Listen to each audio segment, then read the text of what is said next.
akhirnya anggaran dana desa itu dialokasikan untuk BLT.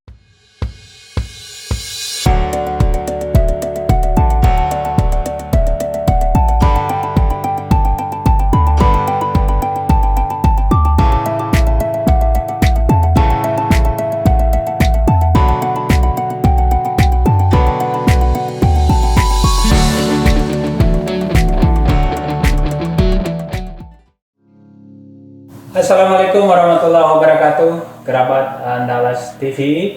Hari ini kita bakal berbincang dengan Koordinator Provinsi Tenaga Pendamping Profesional Provinsi Sumatera Barat, Kementerian Pedesaan, yaitu Mas Sugito. Sugito ya Mas? Kabarnya baik Mas? Baik, Alhamdulillah baik ya. Hari ini kerabat kita akan mencoba mengelaborasi ya, terutama perjalanan dana desa di Sumatera Barat dari tahun 2017 sampai 2020. Selain itu kita juga akan mendiskusikan tentang peran pendamping dan nantinya juga SDGs ya Mas? Ya, pada sesi yang ketiga. Tapi sebelum kita lanjut lebih mendalami, kita akan mencoba melihat Mas, implementasi dana desa dari Sumatera Barat ini juga saya pikir juga menarik ya, karena dari tahun ke tahun dana desa terus bertambah. Betul. Bahkan tahun-tahun ini juga bertambah ya Mas. Betul. Nah, kalau dari tahun 2007 kira-kira misal pelaksanaannya dari 2017 sampai 2020 itu apakah peningkatannya memang karena kebutuhan dari pembangunan itu sendiri atau memang ada hal-hal yang lain mungkin dilihat perlu oleh Kementerian Desa. Silakan Mas. Baik, terima kasih. Jadi Undang-Undang Desa, Undang-Undang Nomor 6 tahun 2014 itu di sana awal mula bahwa negara kita itu mengakui hak bahwa pemerintah daerah yang paling kecil kan di desa. Ya. Oleh karena itu mulai dari tahun 2015, 16, 17 sampai sekarang dana desa itu kan dicairkan melalui rekening kas daerah dulunya. Iya. Nah, perkembangan dana desa dari 2015, 16, 17 sampai 2021 ini menurut catatan kami per tahun naik. Ya. Bahkan sampai 2021 ini tercatat sudah 4 triliun berapa ke Sumatera Barat. Oh, kalau diakumulasi ya? Kalau diakumulasi sudah 4 triliun berapa. Nah, khusus untuk tahun 2021 ini, Provinsi Sumatera Barat itu mendapat alokasi 992 miliar. 992 miliar.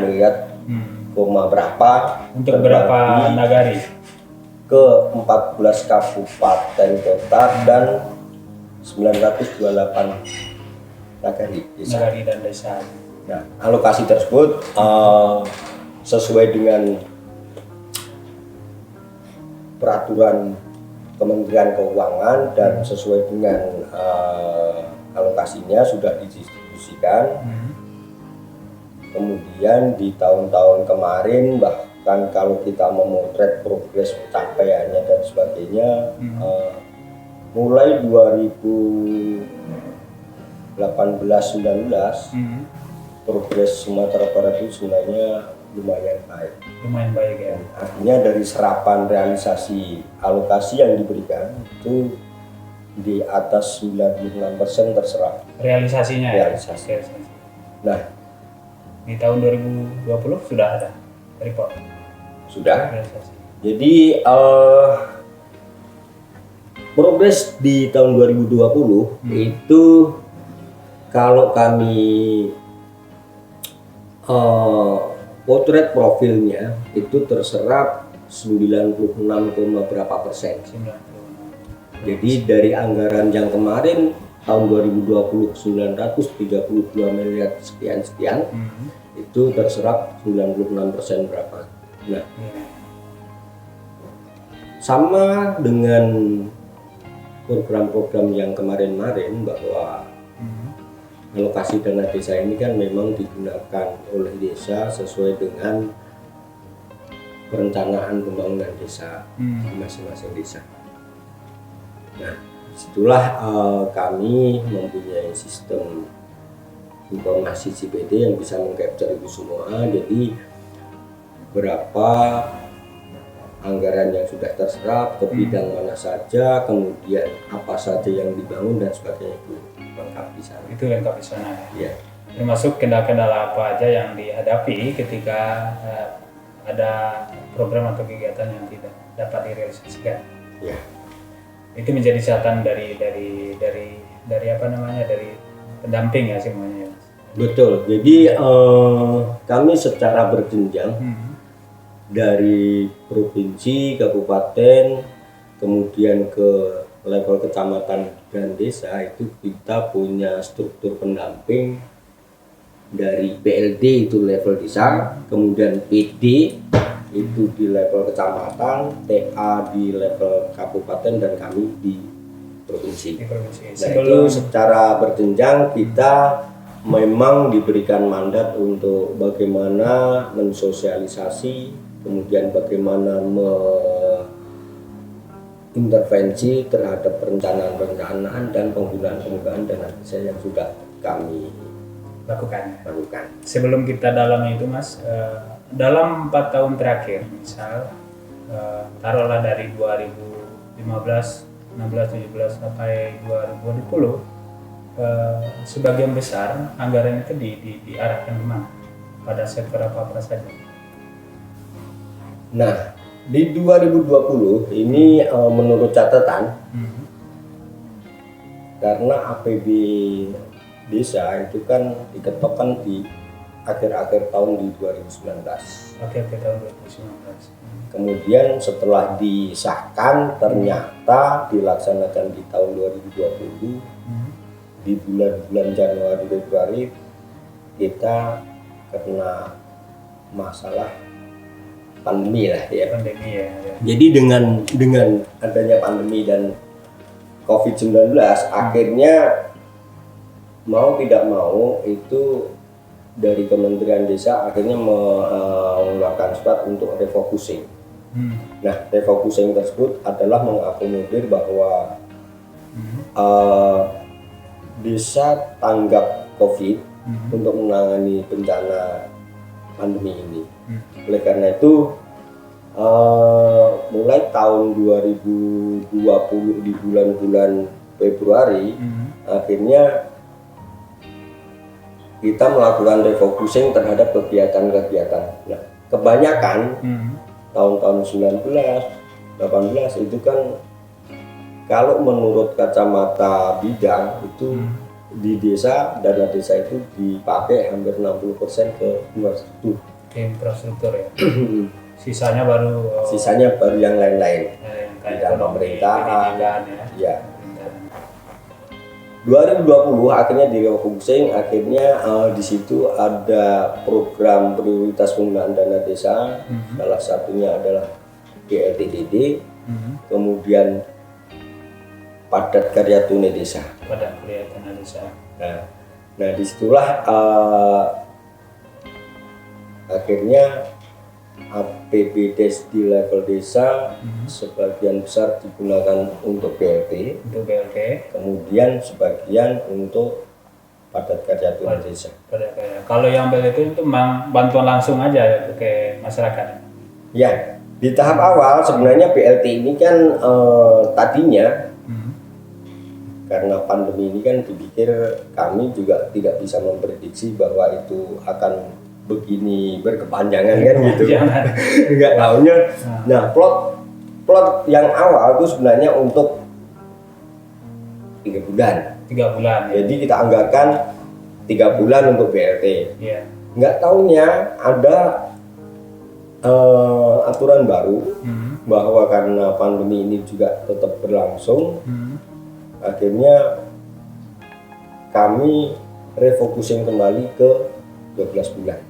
Oh, ke 12 bulan. Iya. Jadi setahun penuh jadi. Setahun penuh. Jadi akhirnya anggaran dana desa itu dialokasikan untuk BLT sesuai dengan peraturan per kakak atau per orang yang mendapatkan BLT itu 300.000 per kepala keluarga.